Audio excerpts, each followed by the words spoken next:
views and opinions expressed in this podcast by the host or the guest do not necessarily reflect the views of Paranormal Buzz Radio or its sponsors. Use of any material produced by Paranormal Buzz Radio without express written consent is strictly prohibited. For information on everything Paranormal Buzz Radio has to offer, visit our website, paranormalbuzzradio.com. Like us on Facebook, follow us on Twitter and Instagram. Listener discretion is advised.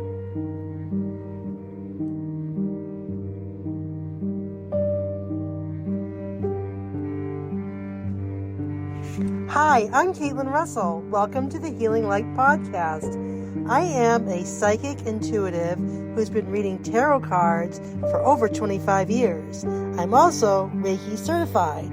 Join me as I read cards, share intuitive messages, promote healing, and much, much more.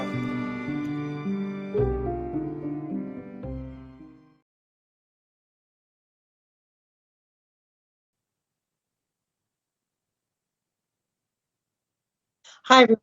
It's Caitlin from the Healing Podcast. Thank you for tuning in.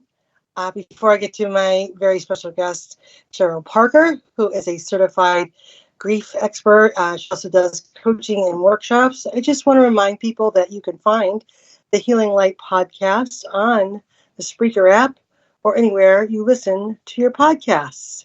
Thank you very much for listening. And if you have a show idea, someone you'd like to have me interview, or any feedback, I welcome it. I can be found on Facebook. I have a Facebook page, The Healing Light NH, Instagram, The Healing Light, and now TikTok, The Healing Light NH. So thank you very much. So send me those show ideas. So my very special guest is Cheryl Parker. And we're going to talk about grief and what that means to everyone, and how we can get through it. And we'll welcome her expertise. So Cheryl, welcome to the Healing Light Podcast. Thank you for coming on. Oh, thank you so much for having me. Happy to be here.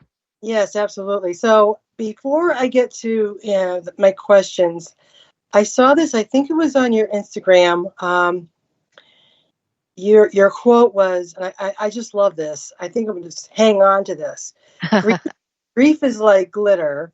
You can throw a handful of glitter up in the air, but when you try to clean it up, you never get it all.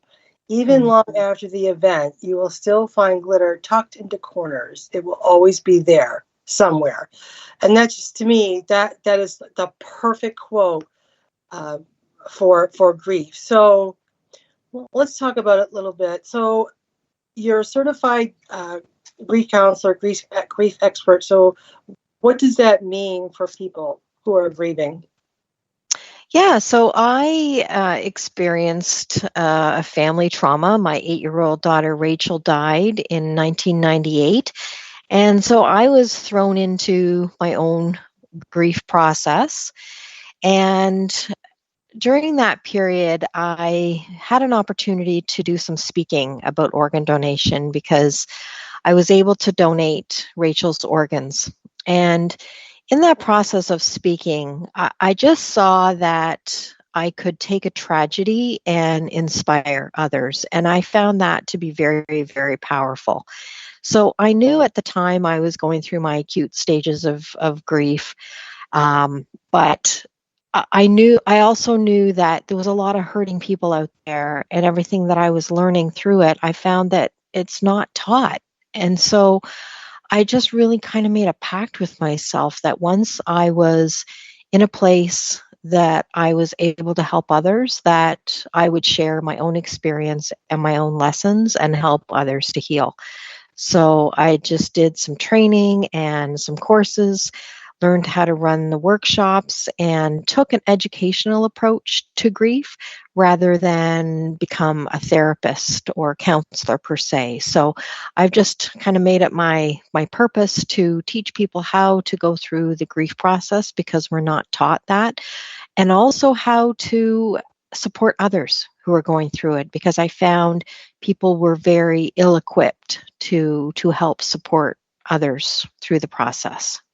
Yeah, it's much needed. I mean, I did a show about grief a while back, but what I know about it after looking at your website and your social media, it's like, maybe I just don't know enough.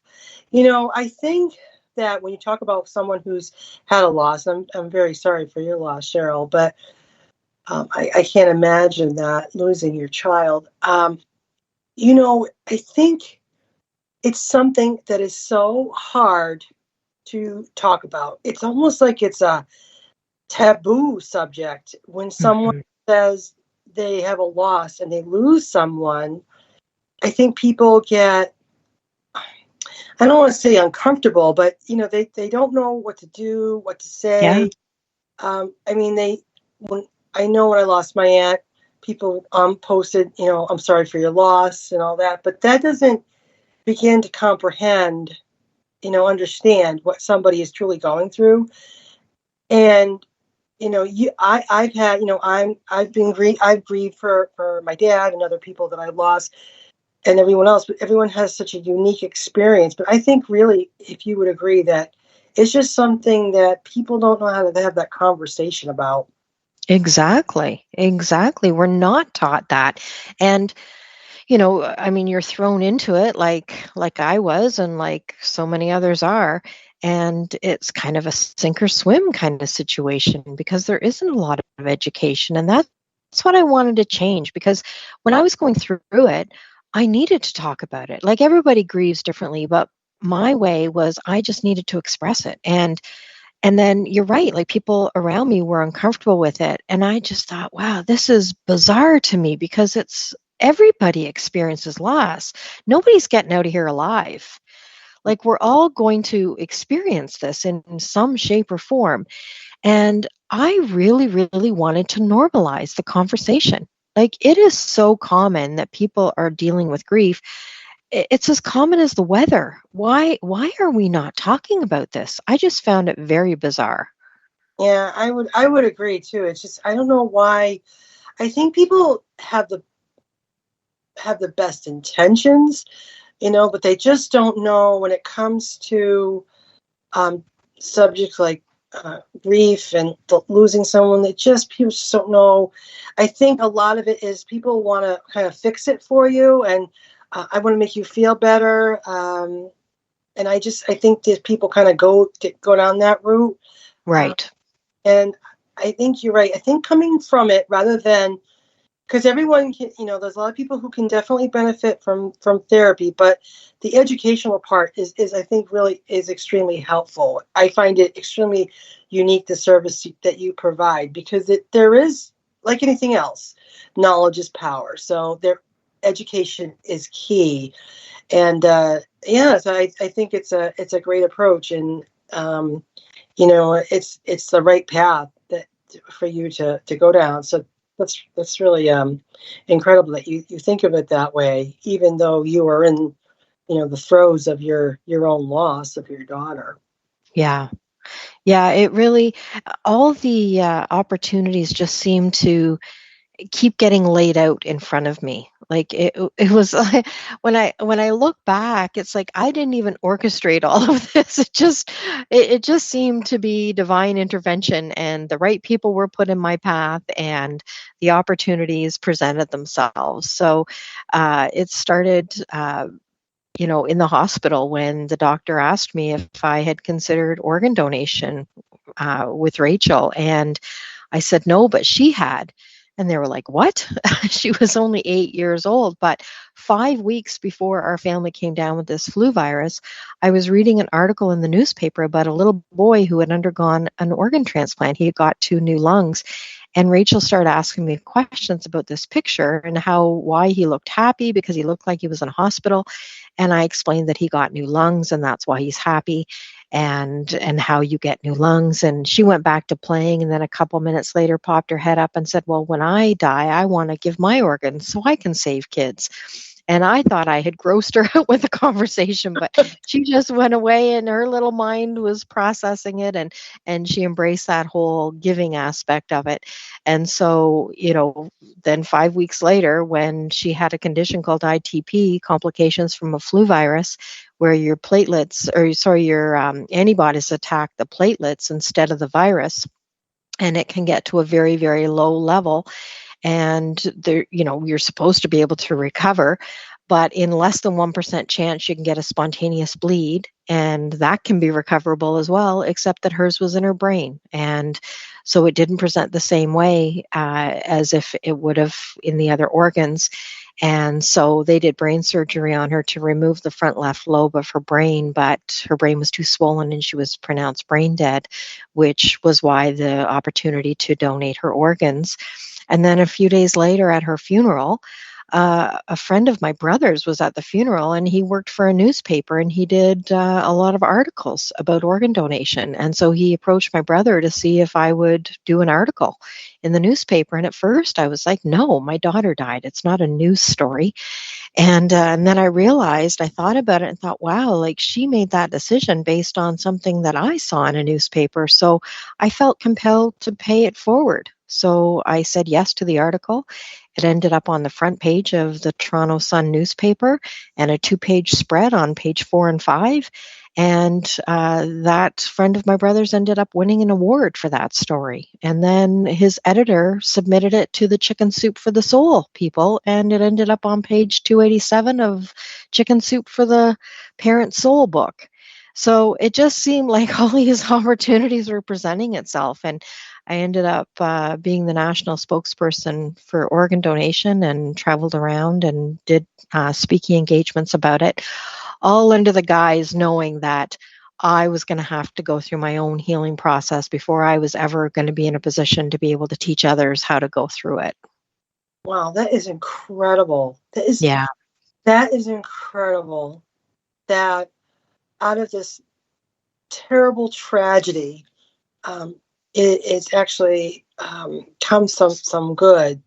Yeah. Wow, what an incredible journey that you've been on. So when I took psychology in college, I think a lot of people did. Yeah, me included. Yeah, I think everybody is taught by about Elizabeth Kubler-Ross and her 5 stages of grief.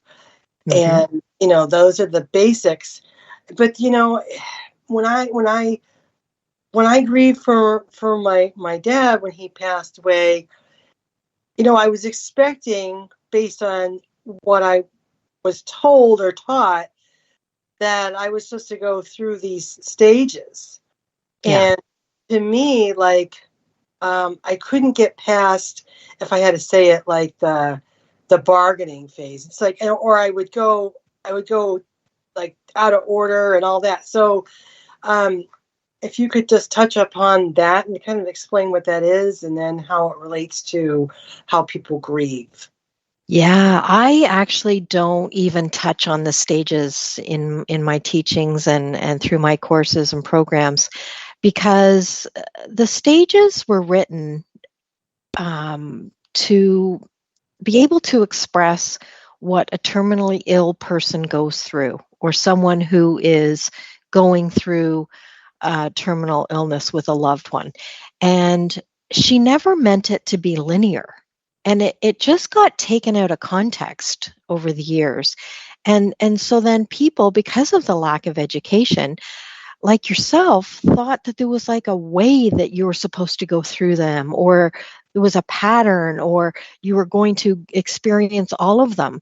And not everybody experiences all the 5 stages. And if you do, you're right. You go into them in all kinds of different orders and different intensities. And people perceived that, well, I already went through the anger stage. Why am I angry again? Or I already did the sadness. Why am I sad again? And it's like, there is no order, and there is no specific way that you're going to grieve. It's so unorganized, and that's what I think messes with people, because then they think, well, am I doing it right? Am I okay? Am I not okay? And they're, just all these expectations of the way you're supposed to grieve, and it's just not true. And I think it really sets people back and impedes their healing process. Yeah, I would agree with that. Yeah, it's just, yeah, because you're right. Because and I've said this before, that everyone is different. Everyone grieves differently. Now, my hairdresser lost her son to a motorcycle accident. And I remember talking to her about it, and she said that, she goes, "Oh, Caitlin, don't misunderstand me." She goes, "I have my moments where I break down and cry." She says, oddly enough, she goes, I have a sense of peace about it. Mm. It's how she processes it, and she feels connected to him, because she says had signs from him, but she said she feels like an incredible sense of calm. Like, she was really surprised that she wasn't breaking down and going into like a mental breakdown, or crying. Mhm. She said she has her moments, and I'm like, Mhm. that kind of makes sense, because how you feel about different people that you lose, and yeah, that makes sense. So for her, that's her process. So Yeah. Yeah, when we grieve, we bring all of us to the process. And that is your upbringing, your beliefs, your values, your culture, your personality, your religion, like all of it. You bring all of that to your process. And then you take into account the relationship that you had with that person, because you spoke to it, that everybody is so different. Even the same person dying, and like 10 different people grieving that person, they're going to grieve differently depending on like all those variables that I just said, and the relationship with that person. And you can have peace around somebody passing, or you can have the biggest resistance and pain and trauma around the same situation that's happened. yeah. So I wanted to ask you, as you mentioned, there are 5 things to never say to someone who's grieving. So I just want to go back to when we first started the conversation about how to help people in their grieving process when they've lost someone.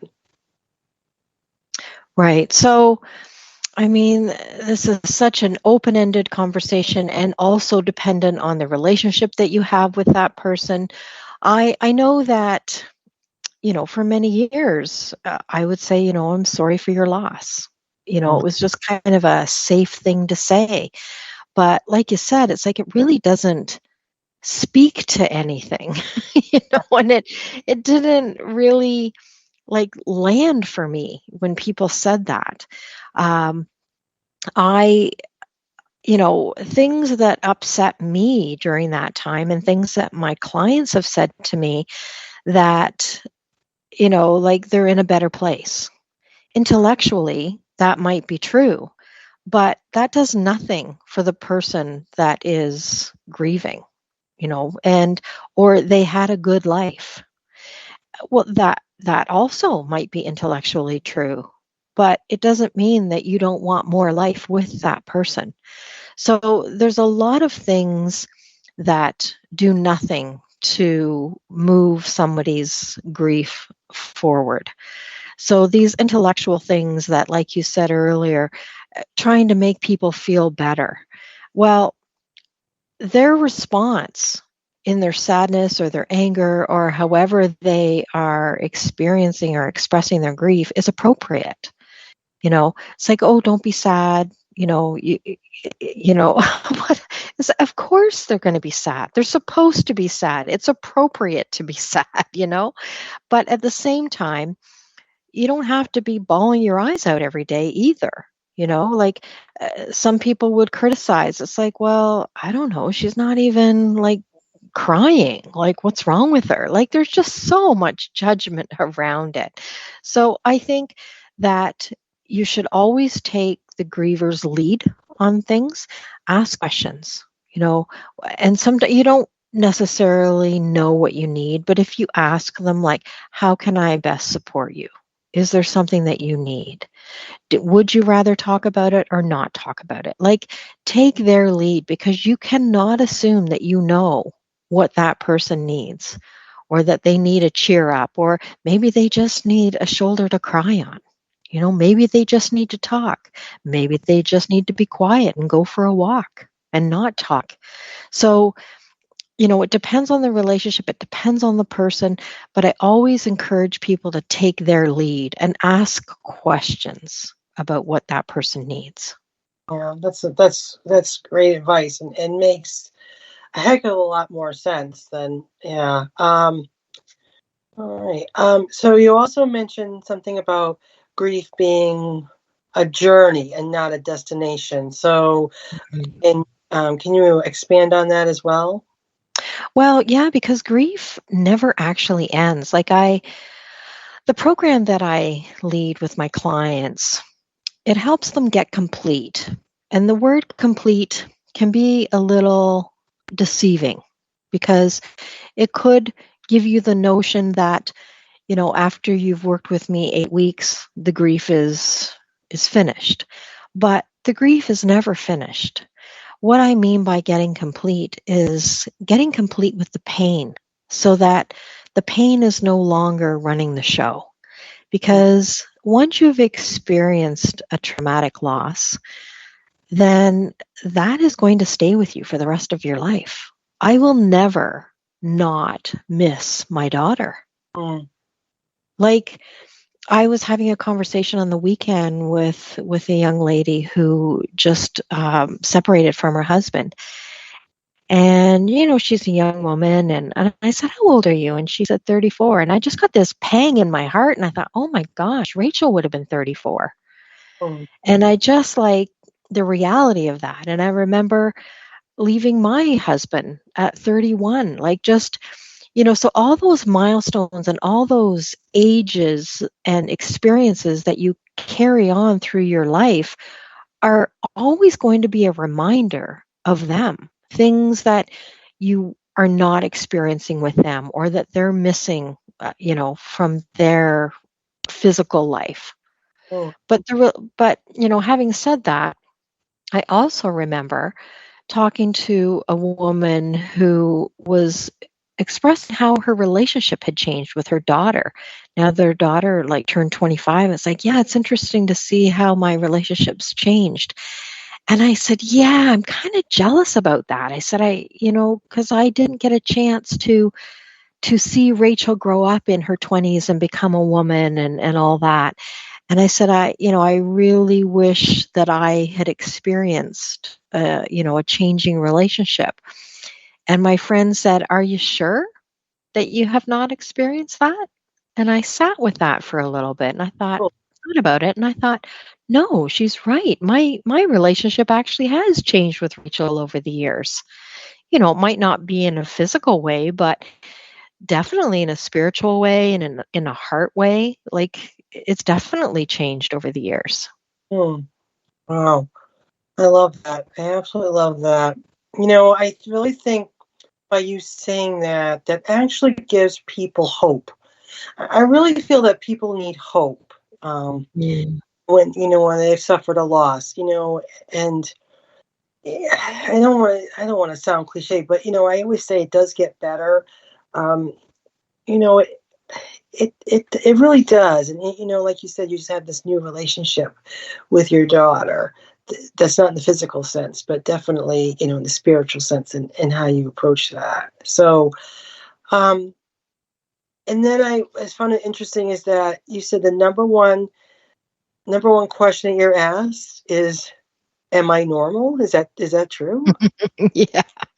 Yeah, because people question themselves, like I was saying earlier, am I doing it right? Or am I okay? Or should I be feeling this way? And you kind of get a case of the crazies. Like I remember, um, I don't particularly use the stages in my teachings, but I do remember liking to hear about the stages when I was going through it because it gave me a framework. It gave me something to frame what I was experiencing so that I wasn't losing my mind as I thought I was. So yeah, underneath, I know that a lot of times the question might not be framed that way, but I can tell that that's what they're asking. It's like, am I normal? Am I doing this right? Because they start expressing what they're experiencing. And I think they're looking for some validation. And I do not believe that time heals. Like I just think that that's Yeah. a setup.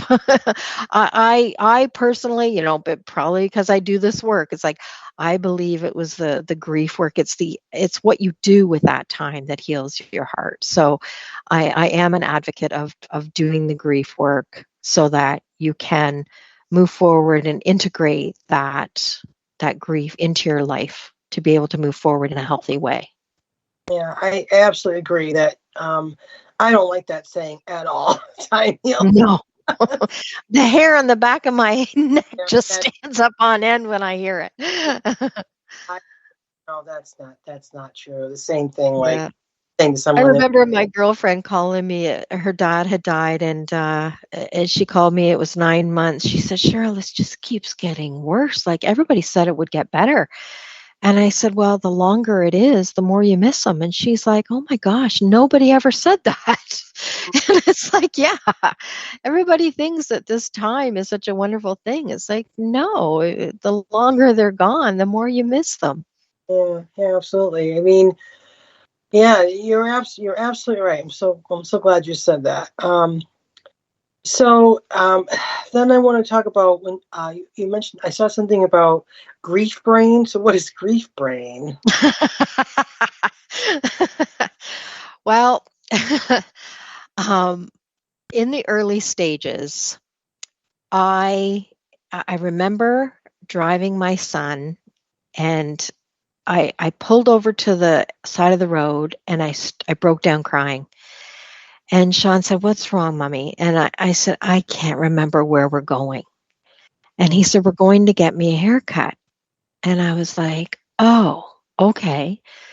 Where is the hairdresser?" And he said, "Oh, it's right beside the Heart store." And there was this little store that was beside the hairdresser and had little hearts in the window. So the kids called it the Heart store. And so I had to get myself organized and figure out where I was, first of all, and then where the hairdresser was, and then how to get from where I am to get to where I'm going. Oh, So that was an experience of grief brain. Like oh, you just can't put the thoughts together. The concentration isn't there. The focus isn't there. The breakdown. I mean, the fact that I didn't know where I was and I had to pull over to the side of the road and start crying. Like there's just this feeling of overwhelm. And I remember feeling like I had brain damage. oh, And and then years and years later, I had a concussion and I was leading a grief group, and the ladies were telling me about their symptoms. And I was experiencing the same symptoms from my concussion at the time. And I said, I just want to tell you that it feels like you have brain damage because it is like having brain damage. I said, I am right now experiencing a traumatic brain injury and I am experiencing the same symptoms that you are describing. And I can tell you many years ago when I was in the acute stages of my grief, I felt like I had brain damage. And I said, and now I can tell you with all certainty, it is exactly like having brain damage. well, you're absolutely right. Yeah, So because your body does hold grief, it absolutely does. That absolutely. and it does make you normal. It really does. Yeah, Hmm. I absolutely get that. That is because that is so true. Whenever you have trauma, and that's really what grieving is traumatic. Traumatic events. Yeah, It imparts itself onto your body. You're yeah. absolutely And at so. first I thought that was cruel, but now I can see how it's kind Mm, because my brain couldn't take in all of that information and process it.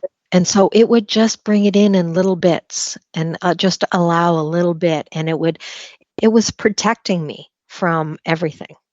Yeah, you're So absolutely. the fact that your brain kind of shuts down, it's like a protector. Yeah, it's a way of protect. You're absolutely 100% correct. Yeah. And finally, I wanted to ask you about the empty chairs. Mm. Yeah, so that's an interesting one. I mean, if you take it in the literal sense, um, when you go through the first year and that empty chair around the dining room table, or the empty chair at the kitchen table, or at the island, or any special occasion you're having, or even a regular dinner that you're having, or regular lunch or breakfast, and that empty chair is there, and it can feel like you're desperate to fill that chair, or acknowledge that chair. And I remember there was a Christmas that my mom wanted to set the table and set a place for my daughter, because it just seemed weird to have that empty chair and that empty spot at the table. And she needed to do that. So it's like, Mom, whatever you need to do to comfort yourself. Um, and then, she stopped doing it after, I think she did it once.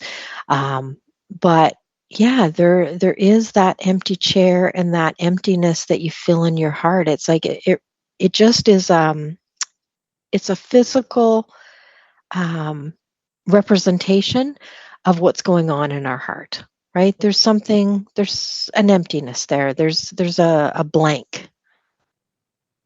Uh, wow, that's really profound. Yeah, absolutely. So I think we've got a better understanding of how I can support and how others can support someone who's in the grieving process. Um, and you really touched on what it's like to, speaking from a personal experience, what it's like when you grieve and what you've experienced, and all things that you might go through. What else would you say that you think is important for people to understand about grief and what the process is like? Um, what the process is like. Well, just that it's it's not going to be the same for any two people. And the other huge thing that I learned that I would warn people about is that when you go through a traumatic loss, it's not just that loss that you are grieving. When I was grieving Rachel, it's like the whole ground got dug up. And I Mm, had all these unresolved other losses in my life that had gone unacknowledged, unexpressed, and unresolved. So I wasn't just grieving the loss of Rachel. I mean, as along with Rachel's death, I lost my daughter, but mm, Sean lost his sister. mm. I lost a role in my life. I lost a friend circle of all her girlfriends, moms, that. So, like, there's all these other domino losses that happen when you have that loss. But also, I had 3 miscarriages that, for me, it wasn't even on my radar that that was grief.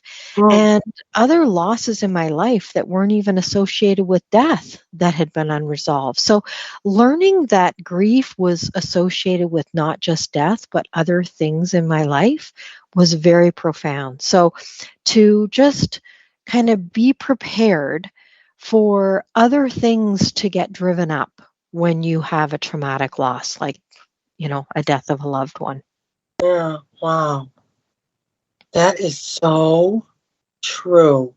Yeah. Wow, you're I right. worked with this woman that her husband had died. So she lost her husband, but she lost her partnership, she lost her lifestyle, her financial status. She couldn't work, so she lost her job, she lost her confidence. Like, I mean, it's just like on and on and on, these other losses that are wrapped up in a death. Yeah, you're absolutely correct. Yeah, and she ended up working with me. She did my program, Yeah. and she looked at all her other losses that were unresolved, and she even looked back when she was 19 and her dad shut her down around her artwork and wanting to pursue her art. And, when she finished the program and got complete with the loss of her husband, she left her job, she sold her house, and she moved to another province and went back to art school and followed her dream that had been put on the shelf back when she was 19. And now she's a practicing artist. Incredible. Yeah. Oh, that is absolutely incredible. I love it. Just it's amazing that it's just how in depth it goes. So, Oh, yeah. now, if someone wanted to get help from you and reach out to you, how do they? Because I definitely want people to come to you, because I think that your service you offer is essential and much needed. So, how do people reach you? Sure. Well, you can reach me through the website. It's www.adaptdna, so adaptdna.com. And there's free resources on the website. There's a free download, The 7 Stepping Stones to Reclaiming Your Life After Loss. And I'm also on Instagram, Facebook, LinkedIn, YouTube, TikTok. So, I mean, I can certainly give you my Linktree links to all my links. And my book that I've published called My Good Grief, Healing from Loss is available on Amazon. So lots of ways to find healing for sure. Right, absolutely. Thank you so much. I mean, it's just something that I have been really wanting to talk about, for a while now. And I thought I understood what grief was, and then, just talking to you, just really, it's going to help me be a better friend to my friends, and have better experience, and help them the best way I can. So, Nice. so thank you. It's such a profound privilege to sit with somebody in their grief, and wanting to be a good friend and wanting to, create that sacred space between, in a relationship. It's a beautiful thing. It truly is. Well, thank you so much for talking with me tonight. I really appreciate it. You really shined a light on something that's not a lot of people like to talk about. It's very hard to talk about, but it's necessary. So I really appreciate you coming on. Oh, thank you very much. You're very welcome. My pleasure. All right. Thank you very much. Thanks, Caitlin.